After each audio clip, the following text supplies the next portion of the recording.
अस्सलामुअलैकुम वरहमतुल्लाहि वबरकातुहू। प्यारे दोस्तों, हज़रत मूसा अलैहिस्सलाम ने एक मरतबा अल्लाह ताला से सवाल किया कि या अल्लाह, इस छिपकली का तो कोई फ़ायदा ही नहीं है, फिर तूने इस छिपकली को क्यों पैदा किया? यानी कि छिपकली को पैदा करने के पीछे तेरी क्या हिकमत है, तेरा क्या फ़ायदा है, और छिपकली को मारना सवाब है या गुनाह है? हज़रत मूसा अलैहिस्सलाम का ये सवाल सुनकर अल्लाह ताला ने जो जवाब दिया उसको सुनकर आप लोग भी हैरान हो जाओगे।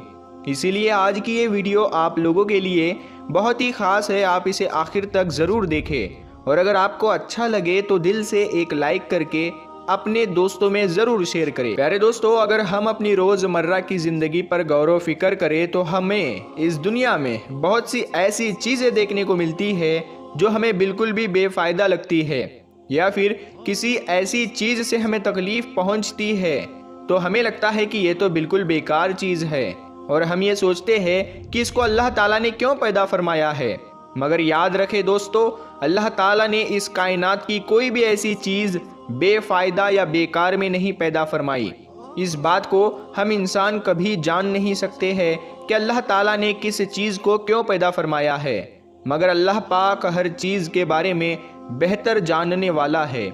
इसी तरीके से अल्लाह ताला ने कोई भी मखलूक बेमकसद, बेकार और बेफ़ायदा पैदा नहीं की है, चाहे वो कोई भी मखलूक क्यों ना हो, चाहे वो इंसान हो, शैतान हो या जिन्नात हो, या फिर इस दुनिया के छोटे मोटे कीड़े ही क्यों ना हो। हर चीज़ को अल्लाह ताला ने ही हिकमत के साथ पैदा फरमाया है। इसीलिए किसी को भी ये बिल्कुल भी हक नहीं है कि वो अल्लाह ताला की तख्लीक पर एतराज़ करे और अल्लाह की पैदा की हुई किसी भी चीज़ पर नाराज़गी का इजहार करे, क्योंकि अल्लाह ताला अपनी तख्लीक के फ़ायदों से खूब अच्छी तरह से वाकिफ़ है, चाहे कोई भी चीज़ हमें कितनी भी हकीर और बेकार क्यों ना लगती हो। प्यारे दोस्तों, आप सभी लोग अच्छी तरह से जानते हैं कि हज़रत मूसा अलैहिस्सलाम अल्लाह ताला से हम कलाम हुआ करते थे, यानी कि अल्लाह ताला से बातें किया करते थे। अक्सर हज़रत मूसा अलैहिस्सलाम कोहे तूर पहाड़ पर जाकर अल्लाह ताला से बात करते थे। उस वक्त अल्लाह ताला ने हज़रत मूसा अलैहिस्सलाम को इतनी सारी हिकमतें और इतने सारे सिफ़ातें अता फरमाई कि जो हर इंसान के लिए एक बहुत बड़ी नसीहत है और सही तरीके से ज़िंदगी जीने के लिए बहुत ही फ़ायदेमंद है। इसी तरह से हज़रत मूसा अलैहिस्सलाम कोहे तूर के पहाड़ी पर अल्लाह ताला से हम कलाम होने के लिए गए। कोहे तूर पर जाकर आप अलैहिस्सलाम एक दरख्त के नीचे खड़े होकर अल्लाह ताला से बातें करने लगे। उस दरख्त के ऊपर एक छिपकली थी जिसने आप पर पेशाब कर दिया और उसके छींटे आकर आप हज़रत मूसा अलैहिस्सलाम के कपड़ों पर लग गए। ये देखकर आप अलैहिस्सलाम को उस छिपकली पर बहुत गुस्सा आया और आपने फ़ौरन अल्लाह की बारगाह में ये सवाल कर दिया। हज़रत मूसा अलैहिस्सलाम ने अल्लाह ताला से पूछा, या अल्लाह, तूने इस छिपकली को क्यों पैदा किया है? इसको पैदा करने में तो तुझे कोई फ़ायदा नहीं है। जाहिर है कि हज़रत मूसा अलैहिस्सलाम का ये सवाल करना अपनी जगह पर बिल्कुल सही था, क्योंकि हज़रत मूसा अलैहिस्सलाम को छिपकली का कोई फ़ायदा नज़र नहीं आ रहा था और ऊपर से उस छिपकली ने पेशाब भी कर दिया था। हज़रत मूसा अलैहिस्सलाम का ये सवाल सुनकर अल्लाह ताला ने जवाब दिया, ए मूसा, ये छिपकली भी मुझसे कई सालों से यही सवाल कर रही है। ये छिपकली मुझसे पूछ रही है, ऐ अल्लाह, तूने इस मूसा को क्यों पैदा किया है? मुझे तो मूसा का कोई भी फ़ायदा नज़र नहीं आ रहा है। जाहिर सी बात है, यहाँ पर छिपकली का सवाल भी अपनी जगह पर बिल्कुल ठीक था, क्योंकि छिपकली को भी हज़रत मूसा अलैहिस्सलाम का कोई फ़ायदा नज़र नहीं आ रहा था। ना तो मूसा को उस छिपकली को कोई दावत देनी थी और ना ही कोई तबलीग करनी थी और ना तो मुझे उसको खाना पानी देना था। फिर मूसा का इसमें क्या फ़ायदा है? इसीलिए अल्लाह ताला ने हज़रत मूसा अलैहिस्सलाम से फरमाया, ए मूसा, 30 सालों से ये छिपकली मुझसे यही सवाल कर रही है कि ए अल्लाह, तूने मूसा को क्यों पैदा फरमाया?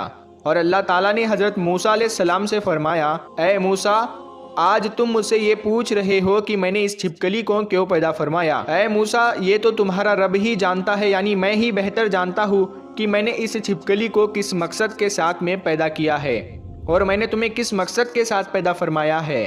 ऐ मूसा, मैंने हर मखलूक को अपनी अपनी हिकमत के साथ पैदा फरमाया है और जो मकसद, जो फ़ायदा किसी एक मखलूक से है, वो मकसद और वो फ़ायदा किसी दूसरी मखलूक में नहीं हो सकता। ऐ मूसा, याद रखना, अल्लाह ने हर छोटे मोटे कीड़े मकोड़े पैदा किए हैं और छोटे मोटे जानवर पैदा किए हैं।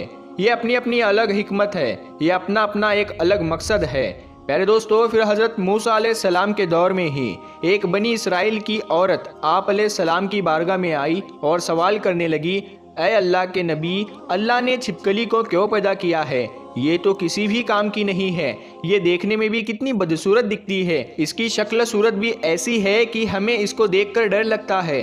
और छिपकली तो किसी भी काम की नहीं है, फिर अल्लाह ताला ने इसको क्यों पैदा किया है? ये सुनकर हज़रत मूसा अलैहिस्सलाम ने फरमाया, ऐ औरत, ये छिपकली भी अल्लाह ताला से यही सवाल कर रही है कि ऐ अल्लाह, तूने इंसानों को क्यों पैदा फरमाया है? ये तो नाशुक्रा है, ये तो बेसब्रा है, ये तो फसाद डालने वाला है, ये तो लड़ने झगड़ने वाला है, इस ज़मीन में फसाद फैलाने वाला है, बुग़्ज़ और कीना रखने वाला है। इसकी तख्लीक से तुमको क्या फ़ायदा है? तो छिपकली को अल्लाह ताला ने जवाब दिया, ऐ छिपकली, मैं अपनी तख्लीक के फ़ायदे से और हिकमत से ज़्यादा वाकिफ़ हूँ। इसीलिए हम सबको चाहिए कि अगर किसी की पैदाइश हमारी ख्वाहिश और हमारी मर्ज़ी के ख़िलाफ़ हो जाए तो हमें नाराज़ नहीं होना चाहिए, बल्कि अल्लाह ताला का हर हाल में शुक्र अदा करना चाहिए। इसी तरह से प्यारे दोस्तों, एक शख्स हज़रत अली रज़ी अल्लाह ताला अन्हु की बारगाह में हाजिर हुआ और अपने दस्ते अदब को जोड़कर निहायत ही अदब के साथ में अर्ज़ करने लगा, या अली रज़ी अल्लाह ताला अन्हु, क्या छिपकली को मारना गुनाह का काम है या सवाब का काम है? अगर इसको मारना गुनाह नहीं है तो ऐसा क्यों है? बस इतना सुनना था तो हज़रत अली ने फरमाया, ऐ शख्स, याद रखना, इस रूए ज़मीन पर कुछ मखलूक़ात ऐसी है जो इंसानों से नाखुश है और उनका शैतान से वादा किया हुआ है कि वो इंसान को हर तरह से नुकसान देंगे, और उन्हीं में से एक है ये छिपकली, और उसके ख़ानदान से जुड़े कुछ मखलूक़ात भी है। याद रखना, ये छिपकली शुरू से ही इंसानों की दुश्मन रही है, इसीलिए उनको मारना कोई भी गुनाह का काम नहीं है। ये सुनकर उस शख्स ने कहा, या हज़रत अली, आपने फरमाया कि छिपकली के ख़ानदान ने इंसानों के साथ में दुश्मनी की है और शैतान की बैत की है। या अली, ये कब और कैसे हुआ? बस इतना सुनते ही हज़रत अली रज़ी अल्लाह ताला अन्हु फरमाने लगे, ऐ शख्स, हज़रत आदम अलैहिस्सलाम की खिलकत से लाखों साल पहले इस रूए ज़मीन पर छिपकली का ख़ानदान फैला हुआ था और धीरे धीरे इसका ख़ानदान बहुत बड़ा होने लगा था, यहाँ तक कि इन्होंने इस ज़मीन को दोज़ख की तरह बना दिया था। उस वक्त छिपकली के ख़ानदान ने इस ज़मीन पर बहुत ज़्यादा जुल्म किए। ये देखकर फिर अल्लाह ताला ने इस ज़मीन पर अपना अजाब नाजिल कर दिया और इसकी नस्ल को ख़त्म कर दिया। मगर उस वक्त में जो सबसे छोटी थी, जो ये छिपकली ही थी, वो बच गई और वो इस ज़मीन के गारों और पानी में जाकर छुप गई। फिर जैसे जैसे वक्त गुजरता गया, वो बची हुई छिपकली बुग़्ज़ और हसद की वजह से जलती रही, यहाँ तक कि फिर हज़रत आदम अलैहिस्सलाम का ज़माना आ पहुँचा। उस वक्त शैतान ने इस खिलकत के वजूद में ये बात डाल दी कि तुम्हारी नस्ल को इस आदम के लिए ख़त्म कर दिया गया था। बस तभी से इस नस्ल की मखलूक़ात इंसानों से नफ़रत करने लगी हुई है और तभी से इस कोशिश में लगी रहती है कि वो इंसानों को हर तरह से नुकसान पहुंचाती रहे। ऐ शख्स, याद रखना, ये वाहिद मखलूक़ात है।